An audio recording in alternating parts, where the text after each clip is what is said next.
2026 ജനുവരി 1 മുതൽ RBIയുടെ പുതിയ നിയമം പ്രാബല്യത്തിൽ വന്നിരിക്കുകയാണ്. നമ്മൾ സാധാരണ ബാങ്കിൽ നിന്ന് ലോണുകൾ എടുക്കാറുണ്ട്.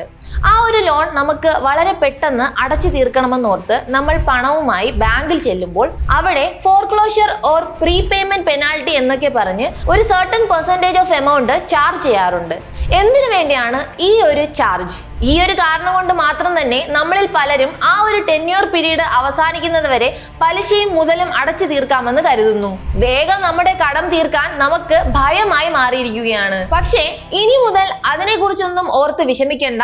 കാരണം RBIയുടെ പുതിയ നിയമപ്രകാരം ഏതൊരു വ്യക്തിയും തന്റെ കടം നേരത്തെ തീർക്കാൻ ആഗ്രഹിക്കുന്നുണ്ടെങ്കിൽ അവർ പെനാൽറ്റി ചാർജ് ഒന്നും തന്നെ നൽകേണ്ടതില്ല.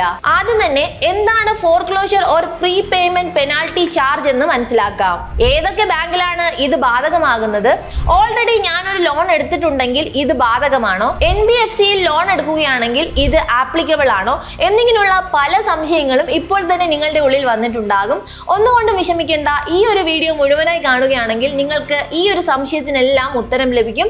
ഞാൻ നിങ്ങളുടെ കരിഷ്മ. എല്ലാവർക്കും ബോസ്വാല മലയാളം യൂട്യൂബ് ചാനലിലേക്ക് സ്വാഗതം. ഇതുവരെ ഈ ചാനൽ സബ്സ്ക്രൈബ് ചെയ്യാത്തവർ ഇപ്പോൾ തന്നെ സബ്സ്ക്രൈബ് ചെയ്യൂ. നിങ്ങൾക്ക് ഇതുപോലുള്ള നിരവധി ഇൻഫോർമേറ്റീവ് വീഡിയോസ് ഈ ഒരു ചാനലിലൂടെ കാണാൻ സാധിക്കും. നമുക്കിനി വീഡിയോയിലേക്ക് കടക്കാം. ആദ്യം തന്നെ എന്താണ് ലോൺ പ്രീപേയ്മെന്റ് ഓർ ഫോർക്ലോഷർ പെനാൽറ്റി എന്താണെന്ന് മനസ്സിലാക്കാം. അതൊരു ഉദാഹരണത്തിലൂടെ വളരെ ലളിതമായി ഞാൻ നിങ്ങൾക്ക് പറഞ്ഞു തരാം. നിങ്ങൾ ഒരു 40 ലക്ഷം രൂപ ഹോം ലോണിന് വേണ്ടി എടുത്തു എന്ന് കരുതുക. അതിന്റെ ടെന്യൂർ പീരീഡ് 12 വർഷമാണെന്ന് കരുതുക. 6 വർഷത്തിന് ശേഷം ഇപ്പോഴും 20 ലക്ഷം രൂപ ബാക്കിയാണ്. അപ്പോൾ നിങ്ങൾ കരുതുക നിങ്ങൾക്ക് ബോണസോ അല്ലെങ്കിൽ നിങ്ങൾ ഒരു പ്രോപ്പർട്ടി വിറ്റോ നിങ്ങൾക്ക് ഒരു വലിയ തുക നിങ്ങളുടെ കയ്യിലേക്ക് ലഭിക്കുന്നു. അപ്പോൾ നിങ്ങൾ ചിന്തിക്കുന്നു, എന്തിനു വേണ്ടിയാണ് ഞാൻ ഇനി 6 വർഷം ഇൻട്രസ്റ്റ് കൊടുക്കുന്നത്? ഇപ്പോൾ തന്നെ മുഴുവൻ തുകയും കൊടുത്ത് ആ ഒരു ലോൺ ക്ലോസ് ചെയ്യുന്നതല്ലേ നല്ലതെന്ന്. നിങ്ങൾ അപ്പോൾ നിങ്ങളുടെ ലോൺ ക്ലോസ് ചെയ്യുന്നതിനായി ബാങ്കിലേക്ക് പോകുന്നു. അപ്പോൾ ബാങ്കിന്റെ ഭാഗത്ത് നിന്ന് അവർ പറയുന്നത് ഇങ്ങനെയായിരിക്കും: ലോൺ ക്ലോസ് ചെയ്യാം, പക്ഷെ 3% മുതൽ 4% വരെ ഫോർക്ലോഷർ പെനാൽറ്റി നൽകേണ്ടതുണ്ട്. അതായത് നിങ്ങൾ ബാക്കി 20 ലക്ഷമാണ് അടയ്ക്കേണ്ടതെങ്കിൽ ഇവിടെ നിങ്ങൾ പെനാൽറ്റിയായി ഏകദേശം 60,000 രൂപ മുതൽ 80,000 രൂപ വരെ ബാങ്കിന് നൽകേണ്ടി വരും.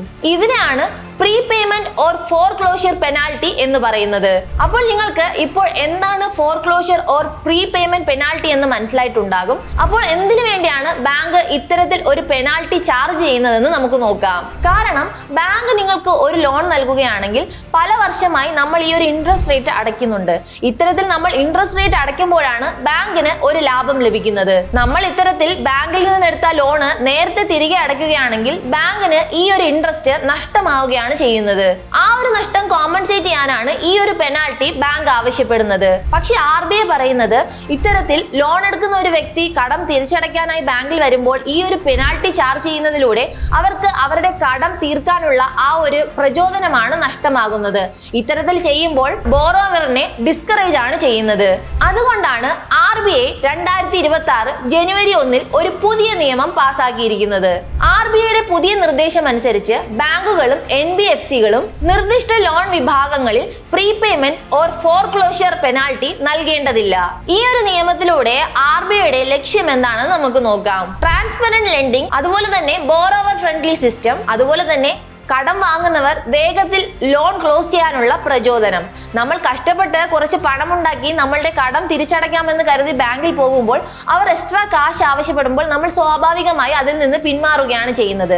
ഇത്തരത്തിൽ ആ ഒരു പെനാൽറ്റി ഇല്ലാതാവുകയാണെങ്കിൽ ഒരുപാട് ആളുകൾ അവരുടെ കടം പൂർണ്ണമായി വേഗത്തിൽ തീർക്കാനുള്ള പ്രചോദനമാണ് ഉണ്ടാകുന്നത്.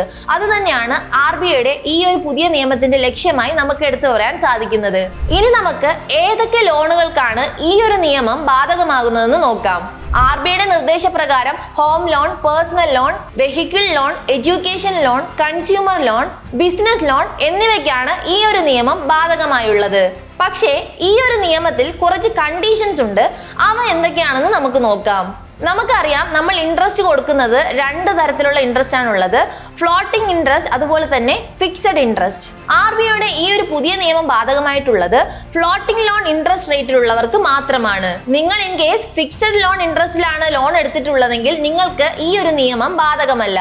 നിങ്ങൾക്ക് ഫ്ലോട്ടിംഗ് റേറ്റ് അതുപോലെ തന്നെ ഫിക്സഡ് റേറ്റ് എന്താണെന്ന് അറിയില്ലെങ്കിൽ അതെന്താണെന്നും ഞാൻ നിങ്ങൾക്ക് ഇപ്പോൾ പറഞ്ഞു തരാം. ഫ്ലോട്ടിംഗ് റേറ്റ് എന്ന് പറയുന്നത് RBIയുടെ റെപ്പോ റേറ്റ് കൂടുകയാണെങ്കിൽ ആ ഒരു ഇൻട്രസ്റ്റ് റേറ്റ് കൂടുന്നു. കൂടുന്നു. അതുപോലെ തന്നെ RBIയുടെ റെപ്പോ റേറ്റ് കുറയുകയാണെങ്കിൽ ആ ഒരു ഇൻട്രസ്റ്റ് റേറ്റ് കുറയുന്നു.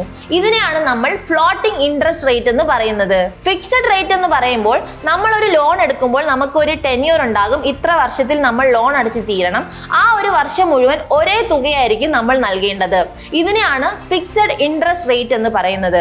അപ്പോൾ RBIയുടെ ഈ ഒരു പുതിയ നിയമം പ്രാബല്യത്തിൽ വന്നു എന്ന് ഞാൻ പറയുന്നു. ഈ ഒരു നിയമം ആപ്ലിക്കബിൾ ആയിട്ടുള്ളത് ഫ്ലോട്ടിംഗ് ഇൻട്രസ്റ്റ് റേറ്റിൽ നിങ്ങൾ ലോൺ എടുത്തിട്ടുണ്ടെങ്കിൽ അവർക്ക് മാത്രമാണ് ഈ ഒരു നിയമം ആപ്ലിക്കബിൾ ആകുന്നത്. അപ്പോൾ നിങ്ങൾ ഫ്ലോട്ടിംഗ് റേറ്റിലാണ് ലോൺ എടുത്തതെങ്കിൽ നിങ്ങൾക്ക് ഈ ഒരു പുതിയ നിയമപ്രകാരം തിരിച്ചടയ്ക്കുമ്പോൾ ആ ഒരു പെനാൽറ്റി ഒന്നും നൽകേണ്ടതില്ല. ഫിക്സഡ് റേറ്റ് പ്രകാരമാണ് നിങ്ങൾ ലോൺ എടുത്തിട്ടുള്ളതെങ്കിൽ ഈ ഒരു നിയമം ആപ്ലിക്കബിൾ ആകില്ല. ഇൻ കേസ് നിങ്ങൾക്ക് നേരത്തെ നിങ്ങളുടെ തുക തിരിച്ചടയ്ക്കണമെങ്കിൽ നിങ്ങൾ പെനാൽറ്റി നൽകേണ്ടതുണ്ട്. ഇപ്പോൾ നിങ്ങൾക്ക് എന്തൊക്കെയാണ് ആ പെനാൽറ്റി, ആ നിയമം എന്താണ് എന്നിങ്ങനെയുള്ള കാര്യമൊക്കെ മനസ്സിലായി. ഇപ്പോൾ പലരുടെയും സംശയം മറ്റൊന്നാണ്, ഞാൻ ഓൾറെഡി ലോൺ എടുത്തിട്ടുണ്ട്, ഈ ഒരു പുതിയ നിയമം എനിക്ക് ആപ്ലിക്കബിൾ ആണോ എന്ന്. അതിനുള്ള ഉത്തരവും ഞാൻ പറഞ്ഞു തരാം. നിങ്ങൾക്കും ഈ ഒരു നിയമം ബാധകമാണ്. അത് എങ്ങനെയാണ് ആപ്ലിക്കബിൾ ആകുന്നതെന്ന് ഞാൻ പറഞ്ഞു തരാം.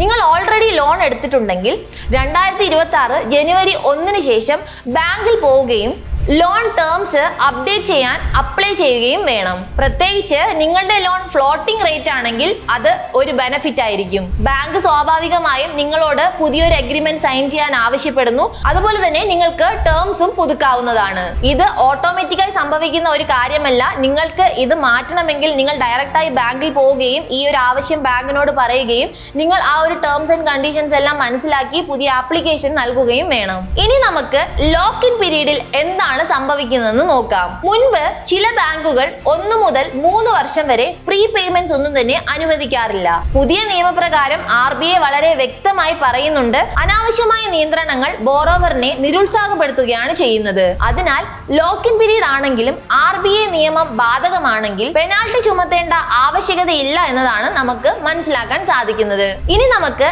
എന്തുകൊണ്ടാണ് RBI ഇത്തരത്തിലൊരു നിയമം കൊണ്ടുവന്നതെന്ന് നോക്കാം. കാരണം കടം വാങ്ങുന്നവരുടെ എണ്ണം ദിനം പ്രതി വർദ്ധിച്ചുകൊണ്ടിരിക്കുകയാണ്. അപ്പോൾ ഈ ഒരു സാഹചര്യത്തിൽ ഓൾറെഡി കടം എടുത്തിട്ടുള്ളവർ നേരത്തെ അവരുടെ കടം ക്ലോസ് ചെയ്യാൻ ആഗ്രഹിക്കുന്നുണ്ടെങ്കിൽ അവർക്ക് ഒരു ബുദ്ധിമുട്ടും ഉണ്ടാകാൻ പാടില്ല. അതിനുവേണ്ടിയാണ് ഇത്തരത്തിൽ പുതിയൊരു നിയമം കൊണ്ടുവന്നിരിക്കുന്നത്. അതുപോലെ തന്നെ കടം വാങ്ങിയിട്ടുള്ള ആ ഒരു വ്യക്തികളുടെ ഫിനാൻഷ്യൽ ഡിസിപ്ലിൻ വർദ്ധിപ്പിക്കാനും ഇത് സഹായമാകും. കടം നേരത്തെ അടച്ചു തീർക്കണമെന്ന് ആഗ്രഹിക്കുന്നവർക്ക് നമ്മൾ പെനാൽറ്റി പോലുള്ള ശിക്ഷയല്ല നൽകേണ്ടത്. പകരം അവർ കടം നേരത്തെ അടയ്ക്കാനുള്ള പ്രോത്സാഹനമാണ് നൽകേണ്ടത്. ഇനി ഏതൊക്കെ ബാങ്കുകളിലും NBFCകളിലുമാണ് ഈ ഒരു നിയമം പ്രാവർത്തികമായിട്ടുള്ളതെന്ന് നോക്കാം. RBI നിയന്ത്രിക്കുന്ന എല്ലാ സ്ഥാപനങ്ങളിലും ഈ ഒരു നിയമം ബാധകമാണ്. പബ്ലിക് സെക്ടർ ബാങ്കുകളായ SBI, PNB മുതലായവ, പ്രൈവറ്റ് ബാങ്കുകളായ HDFC, ആക്സിസ് ബാങ്ക് മുതലായവ, കോഓപ്പറേറ്റീവ് ബാങ്ക്സ്, NBFCകൾ എന്നിവയിലെല്ലാം ഈ ഒരു നിയമം ബാധകമാണ്. RBI നിയന്ത്രിക്കുന്ന ഏത് സ്ഥാപനമായാലും ഈ ഒരു നിയമം പാലിക്കേണ്ടത് അനിവാര്യമായ കാര്യമാണ്.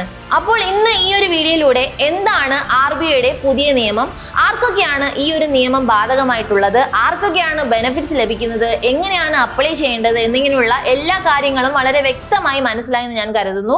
മുകളിൽ ഇൻട്രൊഡക്ഷൻ പറഞ്ഞപ്പോൾ നിങ്ങൾക്ക് ഉണ്ടാകുന്ന സംശയങ്ങളും ആ ഒരു സംശയങ്ങളുടെ എല്ലാം ഉത്തരം ഈ ഒരു വീഡിയോ മുഴുവനായി കണ്ടപ്പോൾ നിങ്ങൾക്ക് മനസ്സിലായെന്ന് ഞാൻ കരുതുന്നു. ഇനിയും നിങ്ങൾക്ക് ഈ ഒരു ടോപ്പിക്കിനെ കുറിച്ച് എന്തെങ്കിലും സംശയങ്ങൾ ഉണ്ടെങ്കിൽ താഴെ കമന്റ് ബോക്സിൽ പറയാവുന്നതാണ്. നമുക്ക് അതൊക്കെ ക്ലിയർ ചെയ്യാം. അല്ലെങ്കിൽ നിങ്ങൾക്ക് ഏതെങ്കിലും ഒരു പുതിയ ടോപ്പിക്കിനെ കുറിച്ച് കൂടുതൽ കാര്യങ്ങൾ അറിയണമെന്നുണ്ടെങ്കിൽ ആ ഒരു ടോപ്പിക് മെൻഷൻ ചെയ്യുകയാണെങ്കിൽ നമുക്ക് അതിനെക്കുറിച്ചും വീഡിയോ ചെയ്യാവുന്നതാണ്. അപ്പോൾ മറക്കണ്ട, ബോസ്വാല മലയാളം യൂട്യൂബ് ചാനലും സബ്സ്ക്രൈബ് ചെയ്യൂ. ബോസ്വാല, ബി ദ ബോസ്.